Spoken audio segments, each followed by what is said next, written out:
ದ್ವಂದ್ವಾತೀತಂ ಗಗನಸದೃಶಂ ತತ್ವಮಸ್ಯಾದಿಲಕ್ಷ್ಯಂ ಏಕಂ ನಿತ್ಯಂ ವಿಮಲಂ ಅಚಲಂ ಸರ್ವಧಿ ಸಾಕ್ಷಿಭೂತಂ ಭಾವಾತೀತಂ ತ್ರಿಗುಣರಹಿತಂ ಸದ್ಗುರುಂ ತಂ ನಮಾಮಿ.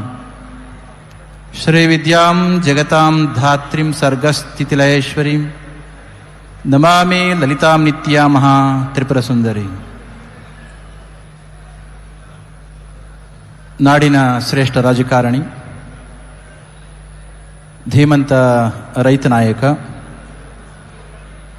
ಪದದಲಿತರ ಸೇವೆಯನ್ನು ಬಹುವಾಗಿ ತನ್ನ ಜೀವಿತದುದ್ದಕ್ಕೂ ಮಾಡಿದ ನಮ್ಮೆಲ್ಲರ ಪ್ರೀತಿಯ BS ಯಡಿಯೂರಪ್ಪನವರ ಅಭಿಮಾನೋತ್ಸವದ ಈ ಪವಿತ್ರ ಕಾರ್ಯಕ್ರಮದಲ್ಲಿ ಪರಂಪೂಜ್ಯ ಜಗದ್ಗುರು ಶ್ರೀ ಡಾಕ್ಟರ್ ಬಾಲಗಂಗಾಧರನಾಥ್ ಮಹಾಸ್ವಾಮೀಜಿಯವರ ದಿವ್ಯ ಚೇತನಕ್ಕೆ ಮನಸ ನಮಿಸಿ, ವೇದಿಕೆ ದಿವ್ಯ ಸಾನ್ನಿಧ್ಯವನ್ನು ವಹಿಸಿರುವ ಎಲ್ಲ ಯತಿಶ್ರೇಷ್ಠರನ್ನು ಕೂಡ ಸ್ಮರಿಸ್ತಾ, ಕಾರ್ಯಕ್ರಮದ ಮುಖ್ಯ ಕೇಂದ್ರ ಬಿಂದುಗಳಾದ ಯಡಿಯೂರಪ್ಪನವರನ್ನು, ನಮ್ಮ ಈ ಒಂದು ಕಾರ್ಯಕ್ರಮಕ್ಕೆ ರಾಷ್ಟ್ರೀಯ ಮಾನ್ಯತೆಯನ್ನು ತಂದುಕೊಟ್ಟಂಥ ರಾಷ್ಟ್ರದ ಗೃಹ ಮಂತ್ರಿಗಳು,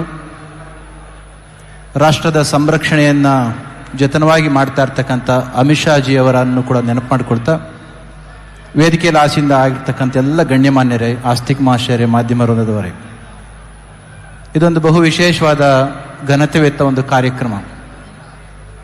ಇದು ಕೇವಲ BS ಯಡಿಯೂರಪ್ಪನವರ 50 ವರ್ಷಗಳ ರಾಜಕೀಯ ಬದುಕಿನ ಅಭಿಮಾನೋತ್ಸವ ಅಷ್ಟೇ ಅಲ್ಲ, ಯಾವ ಮೌಲ್ಯಗಳನ್ನು ತನ್ನ ಬದುಕಿನಲ್ಲಿ ರೂಢಿಸಿಕೊಂಡು ಮೌಲ್ಯಯುತವಾದ ಬದುಕನ್ನು ನಡೆಸ್ತಾ ಅಂತಹದೊಂದು ಶಕ್ತಿಯನ್ನು ಗಳಿಸಿ ಸಮಾಜ ಸೇವೆಯನ್ನು ಮಾಡಿದರೋ ಅಂತೆಲ್ಲ ಮೌಲ್ಯಗಳನ್ನು ನಾವು ಸ್ಮರಿಸ್ತಕ್ಕಂಥ, ಆರಾಧಿಸ್ತಕ್ಕಂಥ ಅಭಿಮಾನದ ಒಂದು ಉತ್ಸವ. ರಘುವಂಶದ ಕವಿ ಒಂದು ಮಾತನ್ನು ಹೇಳ್ತಾನೆ, ಯಾರು ತ್ಯಾಗಾಯ ಸಮೃತಾರ್ಥಾನಾಂ ಯಶಸ್ಸೇ ವಿಜಗೀಷೂಣಾಂ ಸತ್ಯಾಯ ಮಿತಭಾಷಿಣೆ ಯೋಗೇನಾಂತೆ ತನುತ್ಯಜಾಂ. ಕಾಳಿದಾಸನ ಈ ಮಾತಿಗೆ ಅನುಗುಣವಾಗಿ ನಾಡಿನ ಆರ್ಥಿಕ ಸಮೃದ್ಧಿಯನ್ನು ವೃದ್ಧಿಸಿ ನಾಡಿನ ಜನಗಳ ಸೇವೆಯನ್ನು ಮಾಡಿದಂತಹವರು, ಆಡುವ ಮಾತುಗಳನ್ನು ಬಹಳಷ್ಟು ಮಿತವಾಗಿ ಬಳಸಿ ಜನಸೇವೆಯನ್ನು ಮಾಡಿದಂತಹವರು ಯಡಿಯೂರಪ್ಪನವರು. ಜಗದ ಜನಗಳ ನೋವನ್ನು, ದೀನದಲಿತರ ನೋವನ್ನು ಅರ್ಥ ಮಾಡಿಕೊಂಡು ಪರಿಹಾರವನ್ನು ಮಾಡಿದಂತಹವರು. ಅಂತಹ ಯಡಿಯೂರಪ್ಪನವ್ರನ್ನ ಸ್ಮರಿಸ್ತಕ್ಕಂಥ ಈ ಅಭಿಮಾನೋತ್ಸವದ ಕಾರ್ಯಕ್ರಮ ನಾವೆಲ್ಲರೂ ಕೂಡ ಭಾಗವಹಿಸಿರ್ತಕ್ಕಂಥದ್ದು ನಮಗೆ ಅತೀವವಾಗಿರ್ತಕ್ಕಂಥ ಸಂತಸವನ್ನು ತಂದುಕೊಟ್ಟಿದೆ. ಅವರು ಮುಖ್ಯಮಂತ್ರಿಗಳಾಗಿದ್ದ ಸಂದರ್ಭದಲ್ಲಿ, ಕೋವಿಡ್-19 ಸಂದರ್ಭದಲ್ಲಿ ಮಾಡಿದಂಥ ಸೇವೆ ಬಹು ಅನನ್ಯವಾಗಿರ್ತಕ್ಕಂಥದ್ದು. ನೊಂದ ರೈತರಿಗೆ ಸದಾ ಧ್ವನಿಯಾಗಿರ್ತಕ್ಕಂಥವರು. ಆಧುನಿಕವಾಗಿರ್ತಕ್ಕಂಥ ವಿಜ್ಞಾನ ಮತ್ತು ತಂತ್ರಜ್ಞಾನ ಹರಡ್ತಾ ಇರ್ತಕ್ಕಂಥ ಸಂದರ್ಭದಲ್ಲಿ ನಮ್ಮ ಹಳ್ಳಿಯ ಮಕ್ಕಳು ನರಳಬಾರದು ಅನ್ನೋ ಕಾರಣಕ್ಕೆ ಎಲ್ಲ ಶಾಲಾ ಕಾಲೇಜುಗಳಿಗೂ ಕೂಡ ವಿಶೇಷವಾದ ವೈಜ್ಞಾನಿಕ ಅನುದಾನವನ್ನು ಕೊಟ್ಟು ವಿಜ್ಞಾನದ ಮೂಲ ವಿಜ್ಞಾನವನ್ನು ಪರಿಪಾಲಿಸಿದಂತಹವರು, ಪೋಷಿಸಿದಂತಹವರು.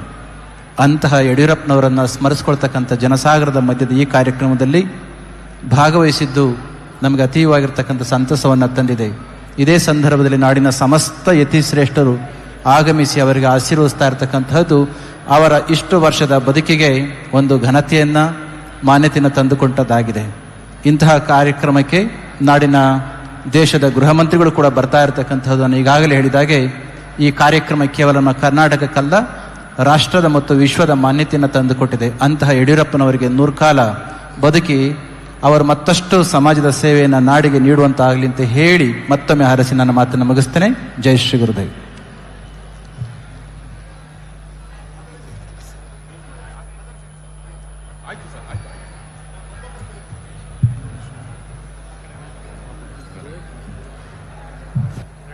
ಪರಮಪೂಜ್ಯ ಸ್ವಾಮೀಜಿ ಡಾಕ್ಟರ್ ನಿರ್ಮಲಾನಂದ ಮಹಾಸ್ವಾಮಿಗಳಿಗೆ ಧನ್ಯವಾದಗಳು. ಇನ್ನು ಪರಮಪೂಜ್ಯ ಜಗದ್ಗುರು ಶ್ರೀ